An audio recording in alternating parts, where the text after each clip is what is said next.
थी और यहाँ तक रुकती थी और देखती थी शीशा उतार के कि हाँ हेल्प के लिए मैं वो कर रहा था, लेकिन वो देखते थे और चले जाते थे। माइंडसेट बदलने की बहुत ज़्यादा ज़रूरत है। जुवेनाइल जस्टिस एक्ट में परिवर्तन होना चाहिए।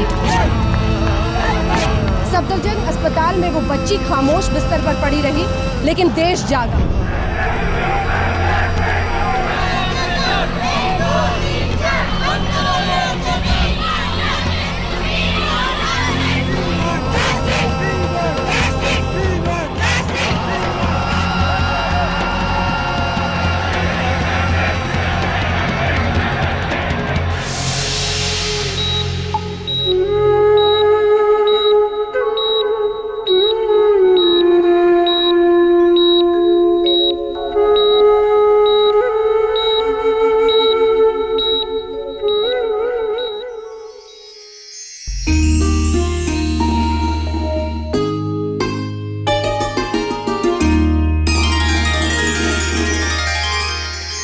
हे भगवान, हमारे इस उत्तर प्रदेश में ये बिजली की समस्या ना जाने कब खत्म होगी। देखो अब बच्चों के पढ़ने का टाइम हो गया है और ये बिजली भी। मेरा निर्भया को बुला देना, मैंने उसके मेडिकल कॉलेज में एडमिशन के लिए ये पैसे का बंदोबस्त कर लिया है। इतना सारा कर्जा ले रहे हैं आप बेटी की पढ़ाई के लिए, और आपकी कोई आमदनी भी तो नहीं है। शहर में रहने के लिए गांव की जमीन तक आपने बेच दी, और दूसरे भी कितने कर्जे हैं। सारा पैसा क्या बेटी पे ही खर्च करोगे? बेटों के लिए कुछ रखोगे भी या नहीं? मैंने बेटा बेटी में कभी कोई फर्क नहीं किया है। तूने देखा है ना कि अपनी बिटिया पढ़ने में कितनी तेज है। देखना है एक दिन बड़ी डॉक्टर बनेगी वो। और आज तो मैंने सिर्फ उसके लिए कर्जा लिया है। कल अगर उसके सपने पूरे करने के लिए मुझे अपने आप को भी बेचना पड़ा ना, तो मैं वो भी करूंगा।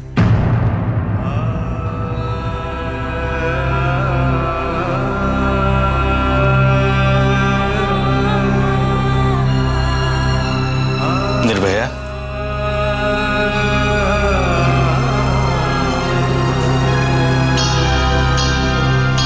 बेटी तेरे आंखों में आंसू? आपने कहा कि आपने मेरे लिए कर्जा लिया और आप मेरे लिए खुद को भी। बेटा बाप हूं तेरा, तेरा हर सपना पूरा करना मेरा फर्ज है। मैं आपसे वादा करती हूँ कि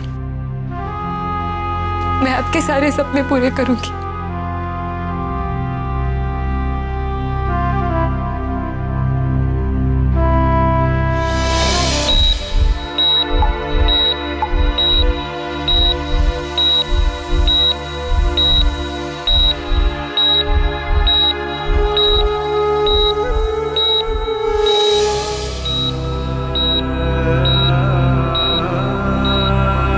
मैं आपसे वादा करती हूँ कि मैं आपके सारे सपने पूरे करूंगी।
जो मेरे लिए आंसू बहा रहे।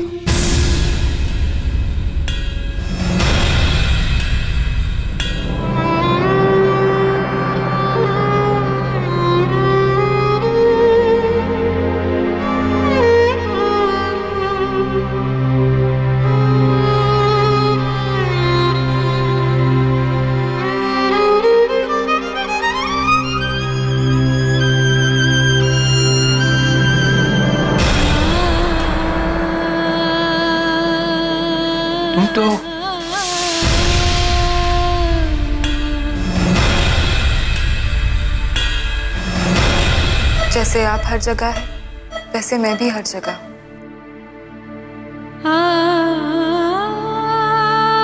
वहां भी और यहाँ भी। आज अपने देश की एक बेटी की ये हालत देखकर मेरा दिल रो रहा है निर्भया। सच कहूं तो जिस दिन मुझे गोली मारकर मेरी हत्या की गई थी उस दिन भी मेरी आत्मा ने इतना चीत्कार नहीं किया जैसा आज। राष्ट्रपिता महात्मा गांधी, क्या देखने आए हैं आप? कि आपके आजाद कराए हुए मर्द हम औरतों के साथ कैसे जुल्म कर रहे हैं?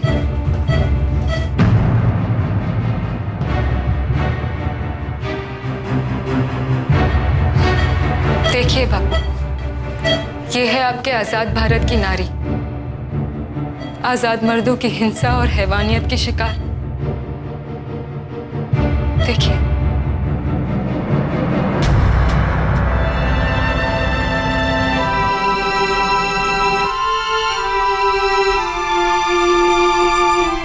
बेटी मैंने तो मर्दों और महिलाओं सबकी आजादी के लिए लड़ाई लड़ी थी और हमें आजादी मिल भी गई बापू। हर 15 अगस्त और 26 जनवरी को हम झंडा लहराते हैं, हम गाना भी गाते हैं बापू। सारे जहां से अच्छा हिंदुस्तान हमारा। क्या आज के बाद कभी मैं ये गाना गा पाऊंगी? सारे जहां से अच्छा हिंदुस्तान हमारा। ठीक कह रही हो बेटी, ये वो आजादी तो नहीं है जिसका मैंने सपना देखा था। सपना तो मैंने भी देखा था बाबू। डॉक्टर बनकर समाज सेवा करने का सपना, अपने माँ बाप के कर्ज उतार कर उन्हें थोड़ी सी खुशी देने का सपना, अपने भाइयों को ऊंची शिक्षा देने का सपना मैंने भी देखा था सपना। और आज क्या हुआ?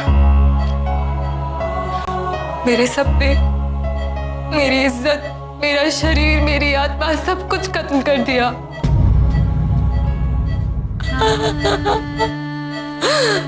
बापू, मेरी माँ बाहर बैठकर रो रही है। मेरे पापा जब से मुझे इस हालत में देखा है पत्थर बन चुके हैं वो। अब वो कभी मुस्कुरा नहीं पाएंगे। जानते हैं क्यों? क्योंकि उनकी लाडली बेटी की अस्मत तार तार कर दी उन दरिंदों ने। क्या कसूर था मेरा कि मैं एक फिल्म देखने गई थी? मैं अकेली नहीं थी बापू, मेरे साथ मेरा दोस्त था। एक कम उम्र के लड़के ने कहा, दीदी बस खाली है, आप बैठ जाइए। मैंने उसके भोलेपन और चेहरे की मासूमियत पर विश्वास कर लिया।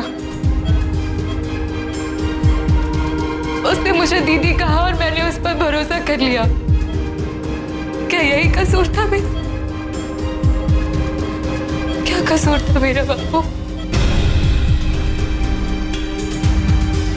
तुम्हारा कोई कसूर नहीं है बेटी। ये तो आप कह रहे हैं बाबू, लेकिन आपके इस देश में ऐसे भी कुछ लोग हैं जो मेरी इस हालत के लिए मुझे ही। तुम क्यों चंद लोगों की बातें सुनकर दुखी हो रही हो? अगर भाई कहने से या कोई मंत्र पढ़ने से बलात्कार जैसे अपराध रुक सकते तो कब का इस समस्या का समाधान हो चुका होता। और स्त्रियां कैसे कपड़े पहन रही हैं, समस्या ये नहीं है। समस्या ये है कि पुरुष उन्हें कैसी नजर से देख रहे हैं। लेकिन लोग तो यही सोच रहे हैं ना बापू, जितना दर्द मुझे इन राक्षसों ने दिया है उतना ही दर्द मुझे ये लोग दे रहे हैं। मुझे सहानुभूति दिखाने के बजाय, ये सोचने के बजाय कि ऐसा कुछ करे कि आगे किसी भी निर्भया के साथ ऐसा ना हो, ये लोग मुझे ही कसूरवार ठहरा रहे। उन्हें माफ कर दो बेटी। उन्हें नहीं मालूम कि वो क्या कर रहे हैं। और जिन लोगों की बात तुम कर रही हो वो संख्या में 2-4 ही हैं। बाकी सारा देश तुम्हारे साथ है।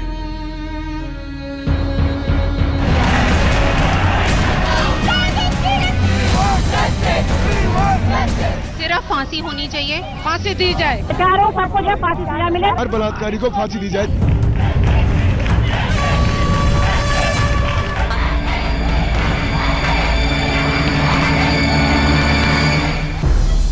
कोई भी नहीं समझ सकता कि उस रात मुझ पर क्या बीती थी। इस देश में द्रौपदी के चीर हरण से लेकर सीता की अग्नि परीक्षा तक औरतों पर अन्याय का इतिहास बहुत पुराना है बाबू। कभी मर्यादा के नाम पर, कभी परंपरा, तो कभी महज स्त्री धर्म के नाम पर हमने बहुत जख्म झेले। मगर उस रात मेरे शरीर पर जो जुल्म हुआ वो इंसानियत के इतिहास में किसी भी औरत के साथ नहीं हुआ।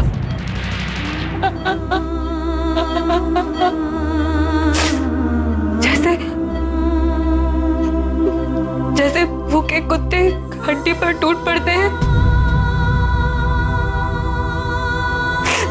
ऐसे वो दरिंदे मुझ पर टूट पड़े थे। मगर हड्डी बेजान होती है, उसे कोई फर्क नहीं पड़ता। मगर मैं जिंदा थी बापू, मैं जिंदा थी। अपने शरीर के हर हिस्से पर उनके घिनौने हाथ महसूस कर रही थी मैं। और फिर यातना का जो दौर मेरे साथ शुरू हुआ,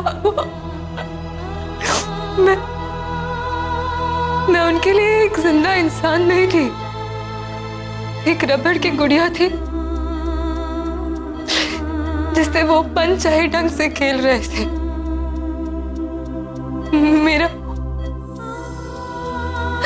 मेरा सारा अस्तित्व दर्द से करा रहा था।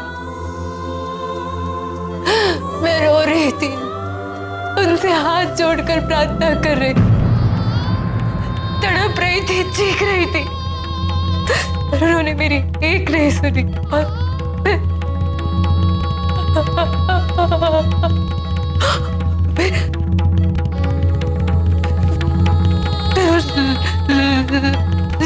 लोहे की सलाखें